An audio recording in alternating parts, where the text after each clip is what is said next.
What's Up with John, Jay, and Rich. Let's do some GBG. Kick off the weekend. Kyle Unfug. Thanks, John Jay. So we talked about this earlier this week. There was this tabloid headline that said Jenna Dewan Tatum and Channing Tatum headed for divorce. And of course, then we kind of got to the bottom of it, and knowing that all the details of the tabloid story are kind of wrong, you don't really necessarily believe it. In fact, the couple put out a joint statement saying, yeah, don't believe everything here. We are just as happy as we were the day we got married. So Jenna Dewan Tatum, she recently appeared on Chelsea Lately, where she told a story about how she took her husband, Channing Tatum, to this, interesting Indian spa. She says they don't really tell you this, but when they take you there, they put you, in a sari, one of those little, skirt thingies to cover Tom up. Cruise's daughter? No. Sari. Am I saying that wrong? I don't know. Anyways, it's almost like a towel, but not, and you're Like a toga? naked underneath. And so he didn't really know what to expect, and here's what happened. I'm watching Chan be mortified. This was the funniest part. I'm just sitting there naked, and then they bring him out, and he's just completely naked, and she completely knows who he is, obviously. Oh my God, and with his penis out? Yes, Wait, yes, that's laying down, turning around. He looks at me like, I am going to kill you. It's all good. They give you this sari or whatever, however you say it, and then they take it off, and you're just standing there, totally naked. Hey, what is the place? It's Indian what? An Indian spa. She didn't say that. I got invited to one of those. Really? It was an Indian, I want to call it, give it to me. It's Sweat Lodge.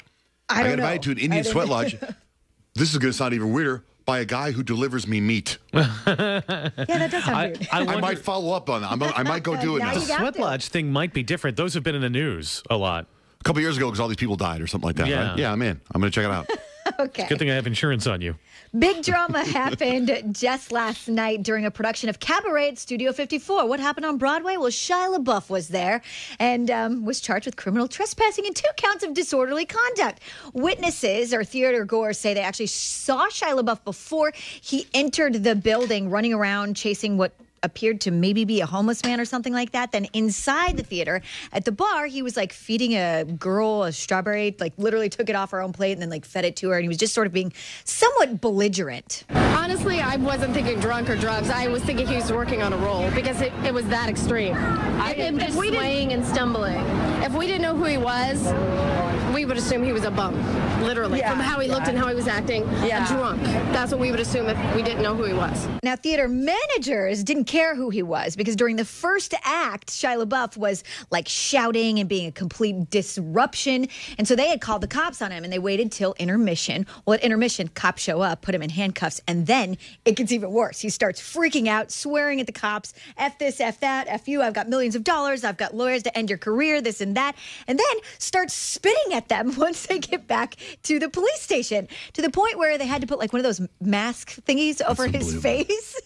Any hoodle. Yeah, he was charged with criminal trespassing, 2 counts of disorderly conduct, and I'm sure his lawyers with millions of dollars will get him out of it, but that's what happened. The last thing he did was the last Transformers movie, right? That was any good. That it was anything. Well, and yeah. then he got all weird to say he didn't want to be famous anymore, and that's when he did all that weird stuff. Yeah. This is how you know this is a legit gossip story because he's not promoting anything. Normally, James Franco, you're oh, you're promoting a movie that's like that.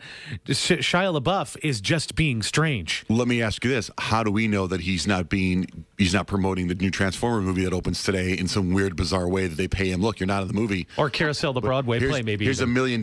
When you get to here's what we want you to do. Cause a ruckus and get to a play.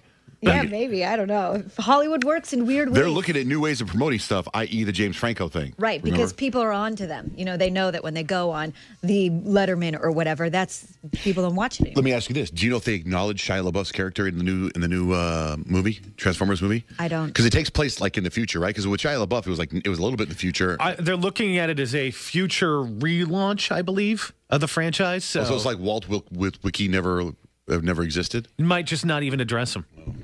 So really quickly, sort of an update of an ongoing tabloid story. Well, it's not really necessarily a tabloid story because it really happened. Justin Bieber egged his neighbor's house. Right after it happened, the sheriff held a press conference saying, sort of addressing the questions as to why some were saying that a mere egging of a house was considered a felony. The felony comes from the dollar amount of the damage. Right. And this resident sustained a great amount of damage that easily achieved the felony vandalism section. I get that it was done with eggs, which makes you feel that it's a lower level crime, but a felony crime is a felony crime no matter how you commit it. I guess all you need to do is exceed $400 worth of damage to be considered a felony crime, right? And the neighbor claims he had $20,000 worth of damage. But now this whole thing is at somewhat of a standstill because they can't figure out what to charge Justin Bieber with. Misdemeanor or felony? And it seems like they had all the evidence. They have Bieber placed at the crime, and the DA is a little worried because they want to just do a misdemeanor so they can get this over with and out of the system. But then they think if they just charge it with a misdemeanor, everyone will think that they're going easy on him. I feel like if he went to jail for this in prison, like if it was a storyline of Orange is the New Black, and they're doing a flashback episode of like one of these girls like egging a car, egging a house, like you wouldn't buy it. You'd be like, come on, you're in prison for egging a house? Yeah. I've egged plenty of houses. I know. So they're at somewhat of a standstill because they can't decide what they want the public to view them as the DA. Do they want them to be like, oh, they're being soft on him because, it's Justin Bieber. Mm-hmm. But then if they go full on felony, oh, they're trying to make an example of him. What are they doing? It's just a stupid egging. So that is why it's currently at a standstill, which I'm sure Justin Bieber appreciates. On our website right now, johnjandrich.com, if you go there, type in the keyword GBG. Really cool and very sexy video of Rihanna's Harper Bazaar video shoot. And she looks amazing. johnjandrich.com, keyword GBGs, where you can check it out for yourself.